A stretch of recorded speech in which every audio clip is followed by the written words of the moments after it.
మిత్రులకు శుభోదయం. ఈరోజు ఆధ్యాత్మిక ముఖ్యాంశం హృదయ వికాసం. ఒక కమ్మటి పాట వింటే అది వీణులా విందవుతుంది. సానుకూలమైన బాహ్య ప్రేరణతో మనసు హాయిని అనుభవిస్తుంది. ఆ హాయి శరీరాన్ని తాకుతుంది. అంటే ఓ మధురమైన పాట మనస్సుతో పాటు శరీరాన్ని కూడా ప్రభావితం చేస్తుంది అన్నమాట. ఫలితంగా స్వల్పమైన రుగ్మతులు తగ్గుముఖం పడతాయి. సంగీతానికి ఆ శక్తి ఉంది.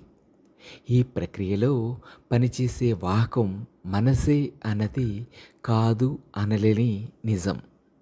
ఓ వ్యక్తి వైద్యేతర కారణాలతో శరీరంలో ఏదో ఒక భాగంలో నొప్పి అనుభవిస్తున్నాడు అనుకుందాం.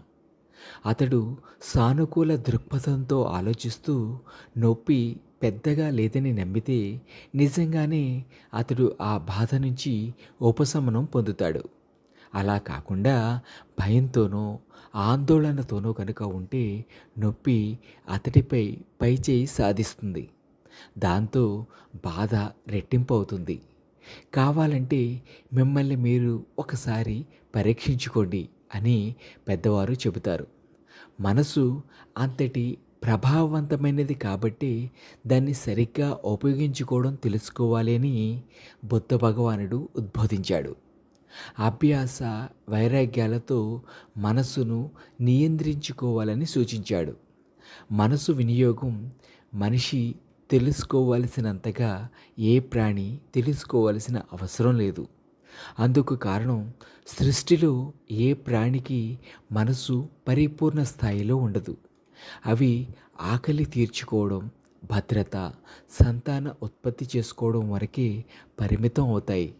అంతకు మించిన మానసిక శక్తి సామర్థ్యాలు వాటికి ఉండవు. మండు వేసవిలో శీతల పానీయాల సేవనం జిహ్వాకు, శీతల యంత్రాల వినియోగం దేహానికి హాయి కలిగిస్తాయి. కానీ అది ఆరోగ్యానికి అంత మంచిది కాదు.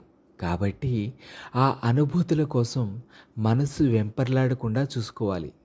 మాదక ద్రవ్యాలు, ఇతర దురలవాట్లు అలవడడం అనే విషయాన్ని పరిశీలిస్తే మనసు ఓ మూర్ఖురాలని, దానికి విజ్ఞత తెలియదని అర్థమవుతుంది. మనస్సుకు యుక్తాయుక్త విచక్షణ నేర్పాల్సింది మనిషే. మనస్సును ఆవరించి మరో రెండు విశేషాలు ఉంటాయి. అవి బుద్ధి, హృదయం. ఆ రెండు ప్రత్యేకమైనవే అయినప్పటికీ మనసు లేకుండా పని చేయలేవు. సద్బుద్ధి, దుర్బుద్ధి ఉండవచ్చు. హృదయం సహజంగా భగవంతుని అంశతో కూడిన కరుణను కలిగి ఉంటుంది. సత్పురుషులు హృదయ కాఠిన్యాన్ని ప్రదర్శిస్తారు. అది సమాజానికి ఉపయోగపడాలి అనే తలంపుతోనే.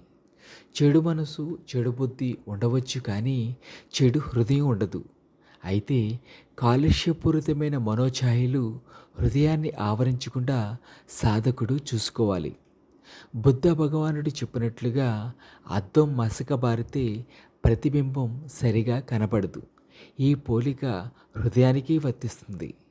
హృదయం కలుషితం కాకుండా చూసుకోవడం సాధకుడికి సాధ్యమే. అది అతడి వ్యక్తిత్వానికి అవసరం కూడా. హృదయం మంచిదైనప్పుడు అది దైవం నివసించడానికి యోగ్యమైనది అవుతుంది. ధ్యాన సాధనతో సంక్లిష్టతలను, మాలిన్యాలను తొలగించుకోవడం కష్టసాధ్యం కాదు.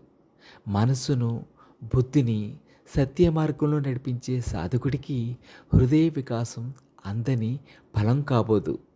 కావలసిందల్లా దృఢమైన సంకల్పమే. సత్యమేవ జయతే. మీ రాజర్షి.